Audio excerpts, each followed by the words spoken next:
그렇다면 나는 정말로 소중한 존재일까? 가끔 부모님으로부터 그런 이야기를 많이 해요. 이 썩을 놈. 이게 나쁜 말일까요? 좋은 말일까요?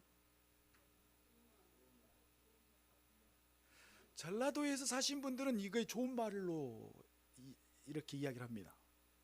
그렇지만 경상도시나 다른 도시에 들으면 뭔 부모가 저런 나쁜 말을 하지? 그렇게 말할 때가 있어요. 오늘 하루를 여러분 첫 주일인데 어떻게 보내셨나요? 새롭게 느껴질 때가 있고, 지난주나 이번 주나 똑같이 그렇게 느껴질 사람들이 있었을 거예요.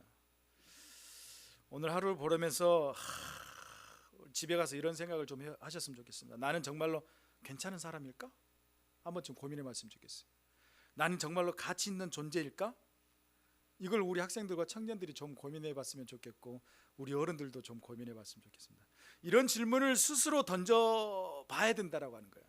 혹시 이런 질문을 스스로 던져본 사람이 있나요? 그렇죠. 강의원은 없을 걸로 알고 있었습니다. 우리 솔직히 이런 생각 많이 할 때가 있습니다. 난 정말로 괜찮은 사람인가? 저는 괜찮은 사람이라고 생각합니다. 복 받으실 겁니다. 나는 가치 있는 존재일까? 나는 가치 있다라고 생각합니다. 복 받으실 겁니다. 이렇게 눈치가 없어 교인들이. 복 받으셔야죠. SNS를 이렇게 켜보면 다들 너무 멋지고 화려하게 사는 것 같이 보여지는 것들, 친구들보다 나는 훨씬 잘 나가는 것 같은 그런 것들 보여줘야 돼. 근데 저 자신도 페이스북이나 이런 것들을, 인스타그램이나 틱톡이나 이런 것들 다 하지만 결국은 나를 포장하는 것들을 이렇게 올리더라고요. 이게 학교에서는 우리 학생들 보면 성적으로, 사회에서는 스펙으로, 우리 청년 스펙으로 끊임없이 우리를 평가하고 이렇게 줄을 세워가는 것을 보게 되어집니다.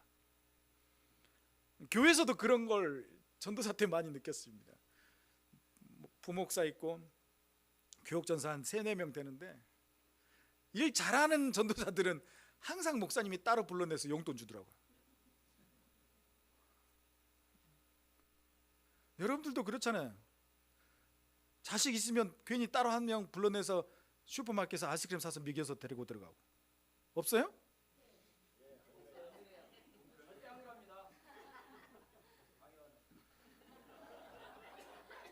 다 공산당이야. 1988 보면은 거기서 그러더라고요. 1988 드라마 보면. 근데 지금 사회도 보면 우리를 평가하고 줄을 세워요. 교회도 마찬가지, 학교도 마찬가지, 대학교도 마찬가지. 이렇게 줄을 세우는 모습들이 우리 안에 보여집니다. 이런 세상 속에서 나는 왜 이것밖에 안 될까 하면서 자존감이 바닥을 칠 때가 있었다. 참 많았다라고 하는 거야. 나는 왜 지금 이것밖에 안 되지? 나는 좀 더 할 수 있는데 왜 나는 저 사람들과 비교됐을 때 이것밖에 안 되지? 그랬을 때 스스로 나 자존감이 너무나도 무너질 때가 많은 거예요. 그래, 나는 이것밖에 안 되는 인간이야. 이럴 때가 많아요. 내가 가진 것, 또 내가 이룬 것, 남들에게 받는 것, 이런 것들 내가 가치 있는 것처럼 느껴질 때가 있는 거예요. 사람들한테 글을 올리면 좋아요, 좋아요가 몇 개 달렸지? 그러면 그걸로 내 가치를 막 평가를 해가는 것은 모습들을 우리가 보게 되죠. 그런데 여러분, 만약 우리의 가치를 결정하는 기준이 그런 것들이 아니라면 여러분은 어떻게 하실 건가요? 사람들이 나에게 스티커 하나 칭찬 더 보내주고, 하트 보내주고, 엄지 보내준 거, 이거보다 이 나를 평가하는 기준이 다른 거다면 여러분은 어떤 생각을 가질까요? 세상이 말하는 이 변덕스러운 기준이 아니라 절대로 변하지 않는 기준이 있다라고 하는 것이죠. 절대로 변하지 않는 기준. 나를 평가하는, 여기를 봐요.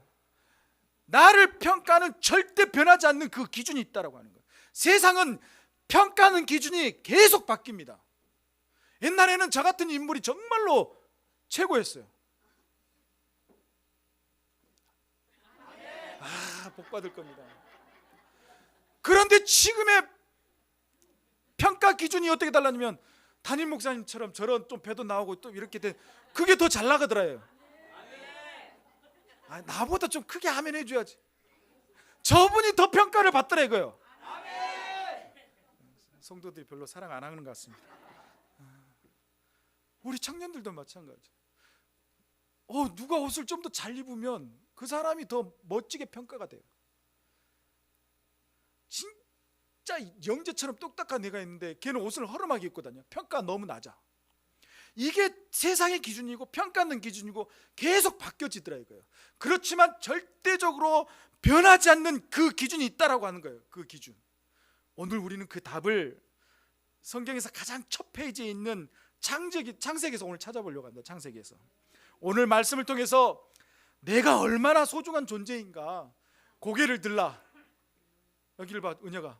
내가 세상에서 얼마나 소중한 존재인가를 오늘 한번 확인을 하고 싶은 거예요. 세상이 흔들어도 전대에 흔들리지 않는 진짜 그 자존감을 회복하는 그 시간이 오늘 되셨으면 좋겠습니다. 이 내가 소중한 세 가지 이유가 있다라고 해요. 내가 정말로 소중한 세 가지 이유가 있다라고 하는 거예요. 오늘 우리가 함께 읽을 말씀 창세기 1장 26절과 27절, 이 말씀 안에서 두 구절 안에 우리가 소중한지 그 이유가 아주 명확하게 세 가지로 나누어져서 담겨져 있다라고 하는 거예요. 첫째가 뭐냐면 따라합시다. 우리는 하나님의 특별한 계획으로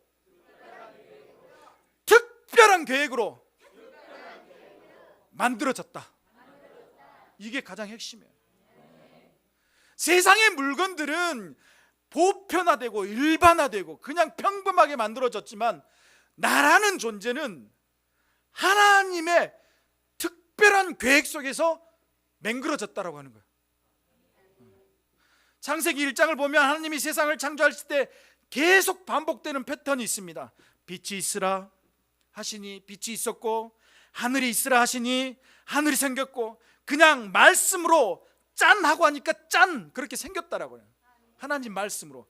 그런데 사람을 만드실 때, 우리 학생들 잘 들어야 돼. 사람을 만드실 때 분위기가 완전히 달라진 것을 26절에서 우리가 보게 됩니다. 20절에 뭐라고 하냐면 우리가 사람을 만들고, 이렇게 이야기를 해요. 우리가 사람을 만들고, 있으라 선포가 아니라 만들자라고 하는 거예요. 그 전에는 있으라 하니까 있어지는 거예요. 그렇지만 여기서 말한 건 뭐냐면 우리가 만들자, 이 말은 뭐냐면 신중한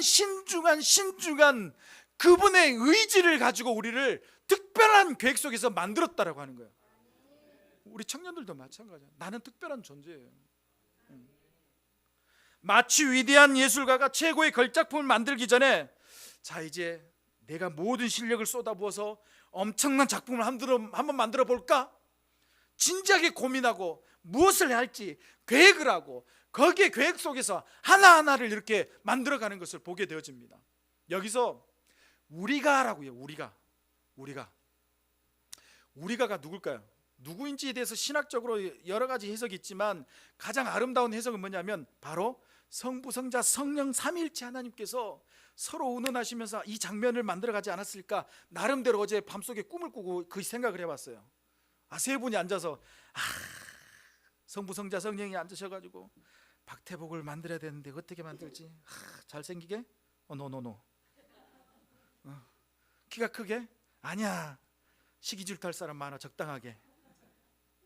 요렇게 아주 그분들이 모여서 우리의 모든 지혜와 사랑을 담아서 우리를 꼭 닮은 존재, 누구를 닮은 존재?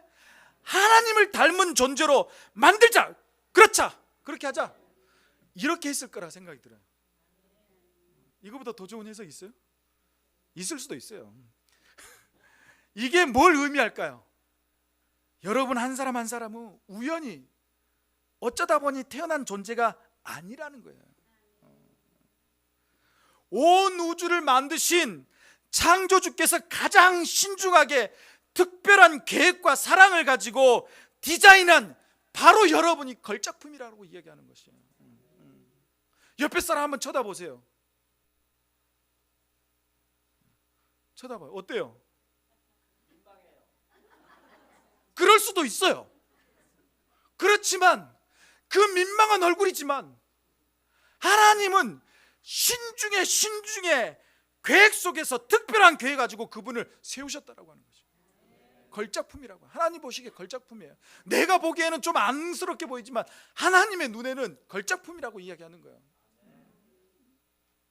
여러분, 하나님의 가장 진지한 고민의 결과물이 바로 나라는 사실을 기억하시기 바랍니다. 하나님의 진지한 고민의 걸작품이 바로 나라고 하는 것이에요. 그냥 하나님이 대충 나를 만든 게 아니라 하나님이 고민하셔서 나라는 걸작품을 고민 속에서 이 땅 가운데 보내신 그 인물이 바로 누구다? 그래, 나라는 거예요. 이것이 우리가 가장 소중한 첫 번째 이유라고 하는 것이에요. 소중한 이유. 성경에 보니까 뭐 사람이 뭐 누워 있는데 그냥 수면 마취해 놀라가지고 하나님이 그냥 뭐 남자 갈비뼈 빼가지고 대충 그렇게 하는 거 아니에요. 갈비뼈를 빼서 소중한 계획 속에 정말로 최고의 모습으로 만들으셨다. 그게 바로 우리가 소중한 첫 번째 이유인 것입니다. 두 번째 따라합시다. 우리 안에 하나님의 신성한 DNA가 있다. 신성한 DNA. 그냥 똑같은 염색체 YX 염색체가 아니라 하나님의 신성한 DNA가 있다라고 하는. 26절과 27절 계속 반복되는 핵심이 뭐냐면 바로 따라합시다. 하나님의 형상. 하나님의 형상이라고. 이게 무슨 뜻이냐? 그냥 하나님이랑 비슷하게 생겼다라는 뜻일까요? 아니에요. 훨씬 깊은 의미가 있다라고 하는 거예요. 깊은 의미. 옛날에 왕들은 자기가 다스리는 넓은 땅의 곳곳에 무엇을 세웠냐면 자기 동상들을 이렇게 세웠어요. 즉 자기의 형상을 거기에다 이렇게 세워놨어요. 왜 그랬을까요? 그 동상이 왕이랑 똑같이 생겼든 아니든 중요하지 않았어요. 그들한테는 단지 그 동상이 거기 있다라는 그 자체만으로도 여기는 왕의 땅이고 왕의 권위가 미치는 곳이다라는 그런 것들을 보여주는 상징적인 의미를 가지고 있었다라고 하는 것입니다. 마찬가지로 하나님은 이 세상에서 하나님의 형상인 우리를 세우심으로 이 세상은 나의 것이며 너희는 나를 대신해서 이곳에서 대표하는 존귀한 존재다라는 것을 선포하신 거예요. 하나님의 형상이 이 땅 가운데 여러분을 통해서 세워놨다는 것은 하나님의 존재 가치를 보여주고자 하는 것이에요. 이해가 돼요? 왕이 가는 곳마다 자기의 형상을 세우는 것은 여기는 나의 땅이고 나라를 인식하게 만들어주기 위해서 그렇게 세운 것처럼 이 땅 가운데 하나님의 형상을 이곳 가운데, 이 지구라는 곳 가운데, 이 광야원이라는 곳 가운데 우리를 이렇게 보내서 세우는 것은 하나님의 특별한 형상, 하나님을, 우리 한 사람 한 사람을 쳐다볼 때마다 하나님의 형상을 드러내기 위해서 세웠다라고 하는 것이에요. 우리 안에는 하나님의 신성한 DNA가 있습니다. 우리는 이 땅에서 하나님의 명예를 걸고 살아가야 됩니다. 우리는 국가대표 같은 존재로 살아야 돼요. 하나님의 국가대표. 얼마나 자부심이 있어요? 자부심 있어요, 없어요? 3명밖에 없네. 국가대표 같은 자부심이 있습니까, 없습니까? 없다 그래도 크게 좀 이야기하십시오. 첫날인데 복 받으실 겁니다. 예배 시간마다 아멘 크게 하는 사람은 주님이 복 주실 겁니다. 네, 우리 담임 목사님도 아멘 하시네. 아멘 해야 돼요. 그렇게 배웠습니다. 저도. 또한 하나님의 형상은 우리가 하나님처럼 생각하고 하나님처럼 느끼고 하나님처럼 선택할 수 있는 지성과 감성과 의지, 이게 뭐냐? 인격적인 존재라고 하는 것이에요. 다시 말해 하나님의 형상은 인격적인 존재를 가지고 있는 그 형상을 이야기하는 것이에요. 사랑하고 슬퍼하고 기뻐하고 정의를 갈망하고 아름다움을 추구하고 이 모든 마음이 바로 우리 안에 새겨진 하나님의 그 신성한 DNA다라고 하는 것이에요. 즉 하나님의 형상이 증거다라고 이야기하는 것이에요. 그렇기 때문에 우리는 이 하나님의 신성한 DNA를 표출해야 돼요. 표출해야 돼요. 여러분의 가치는 여러분의 외모나 그런 성적이나 재산에 있는 게 아니에요. 여러분 존재의 핵심에 새겨진 하나님의 형상 그 자체라고 이야기하는 것이에요. 하나님의 그 형상. 그렇기 때문에 내가 소중한 이유는 뭐냐면 내 안에 하나님의 신성한 DNA가 있다라고 하는 거예요. 그렇기 때문에 우리가 소중한 존재라고 하는 것이. 우리 학생들 기죽을 필요 없어. 다 소중한 존재야. 대한 이름 때문에 창피할 수도 있지. 최고의 이름이라고 생각해. 한 명 더 났어야 되는데. 대한민국 원래 그렇게 생각하고 있었어요. 근데 미안하다. 여러분, 내가 소중한 이유는 내 안에 하나님의 신성한 DNA가 있다라고 하는 것이. 우리는 그걸 망각할 때가 너무나 많아요. 부모님으로부터 받은 인격체겠지. 천만의 말씀. 하나님의 신성한 DNA를 가지고 있는 우리라고 하는 것이죠. 세 번째 따라서 우리에게는 위대한 사명이 주어졌기 때문이다. 내가 소중한 이유는 나에게 위대한 사명이 주어졌다라고 하는 거예요. 하나님은 우리를 그냥 넌 소중해 하고 예쁘게 만들어 놓으신 것이 아니라고 하네요. 우리에게 엄청난 미션을 우리에게 주셨다라고 하는 것이에요. 26절 하반절을 보면 뭐라고 이야기하냐? 모든 것을 다스리게 하자라고요. 모든 것을 다스리게 하자. 여기서 다스리다라는 말, 폭군처럼 마음대로 파괴하고 착취하는 그런 뜻이 아니에요. 여기서 다스리다라는 건 뭐냐면 선한 왕이 백성을 사랑으로 돌보고 정원사가 정원을 아름답게 가꾸는 것처럼 청지기의 사명을 가지고 있는 것, 그걸 우리에게 이야기하는 거예요. 하나님 보시기에 참 좋았다라고 하신 이 아름다운 세상을 우리에게 맡기셨다라고 하는 것이에요. 맡기셨다라고. 내가 만든 이 세상을 너희가 더 아름답고 풍성하게 만들어서 너는 내 동역자야라고 우리에게 이렇게 초청하신 겁니다. 올 한 해는 여러분들 내가 왜 소중한지를 기억하면서 왜 내가 사명감을 받았는지를 기억하는 그런 한 해가 되셨으면 좋겠습니다. 뭐 이런 청지기 사명, 이게 꼭 목사님이나 선교사님에게 주어진 것은 아니에요. 우리에게도 주어요. 학생들에게도 주어졌어요. 학생들에게 공부를 통해서, 직장인들에게는 자신의 일을 통해서, 사업가들은 사업을 통해서, 우리는 각자의 삶의 자리에서 하나님의 창조 세계를 더 좋게 만든 일에 동참할 수 있다라고 하는 것이에요. 여러분이 지금 하고 있는 공부, 고민하고 있는 진로, 여러 가지 가진 재능 모두가 이 위대한 사명을 이루는 도구가 될 수 있어요. 여러분이 가지고 있는 것 가지고 충분히 할 수 있어요. 제가 지난주에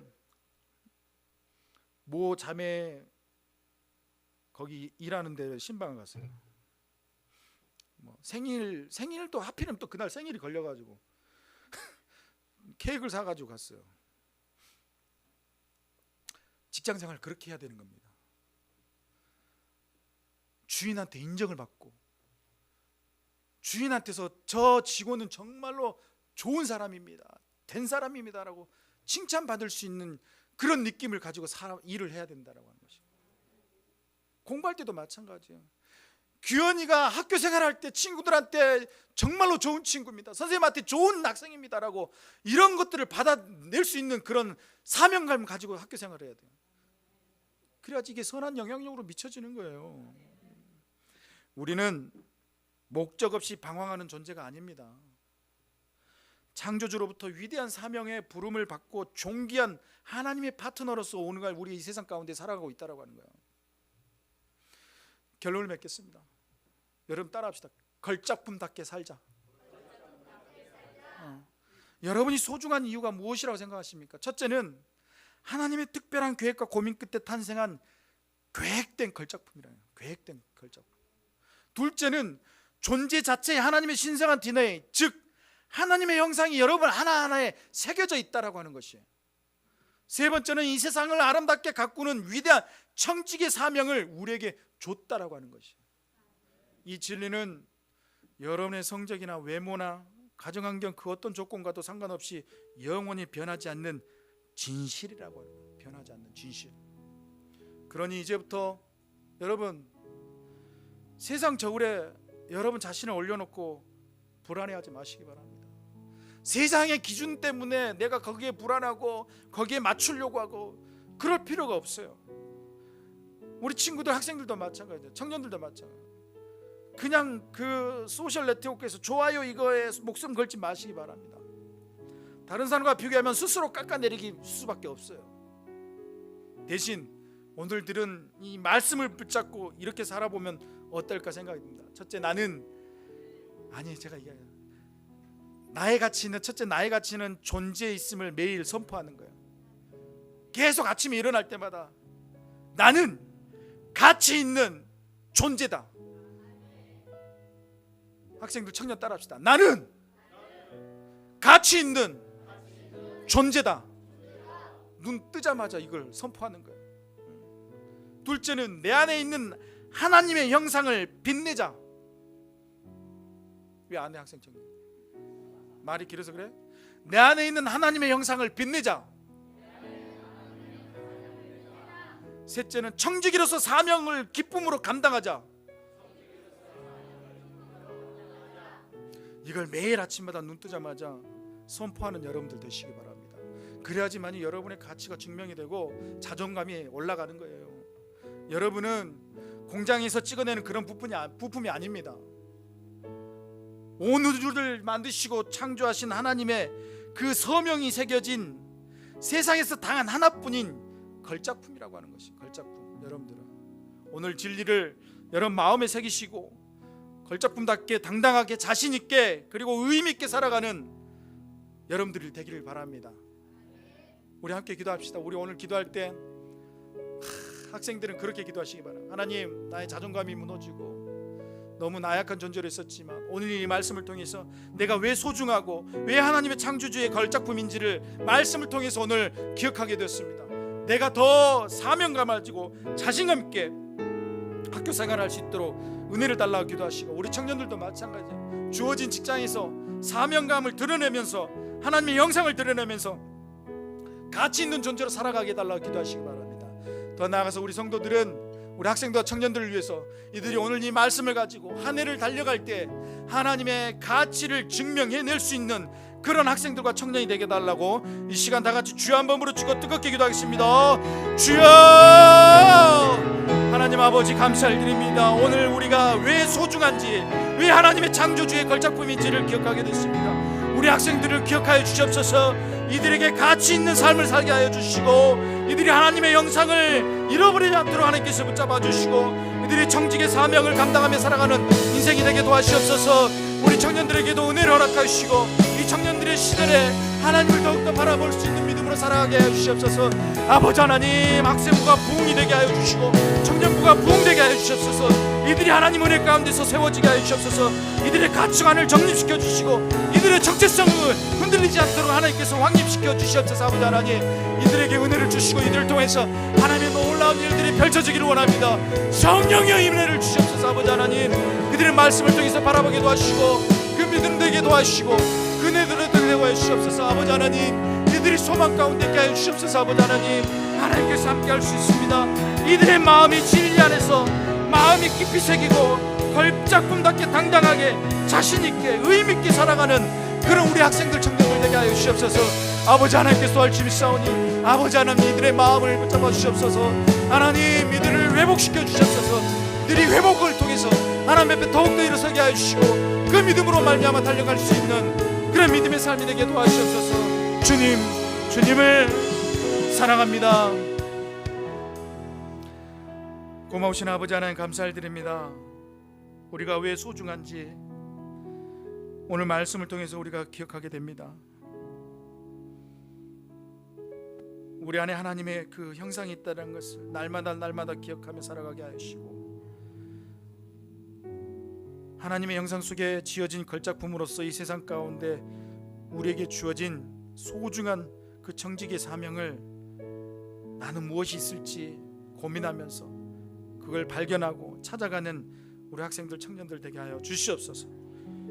또한 우리 어른들도 마찬가지로 내 인생이 소중한 인생이고 또 하나 이 세상 가운데 소중한 인생으로서 사명을 부원받았다라고 하는 그 자부심을 가지고 교회 사역에 열심히 동참할 수 있는 성도들 되게 하여 주시옵소서. 거룩하신 예수 그리스도의 이름으로 기도드리옵나이다. 우리 다 같이 일어나 결단 찬송하고 예배 마무리하겠습니다. 주의 말씀은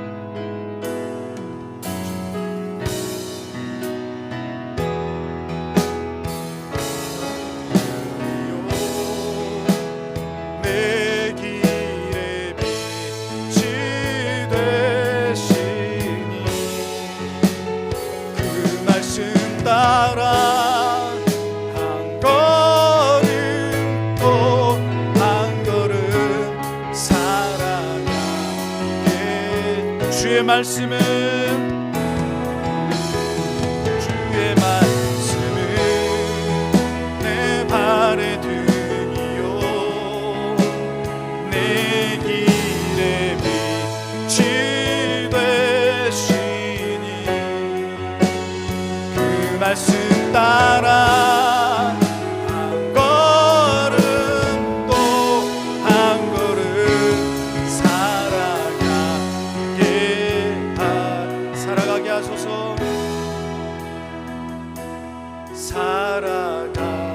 살아가게 하소서. 지금은 우리 주 예수 그리스도의 은혜와 아버지 하나님의 무한하신 사랑하심과 성령님의 교통하심이 우리가 왜 소중한 사람이고 또 왜 그 소중함 속에 이 세상 가운데 살아가야 될지를 오늘 말씀을 통해서 발견하고 그 발견함을 통해 결단하는 우리 학생들과 청년들, 성도들 머리 위에 그리고 앞으로 이들을 통해서 펼쳐질 2026년 이 한 해 위에 이제부터 영원토록 함께 있을지어다. 아멘. 주님 감사합니다.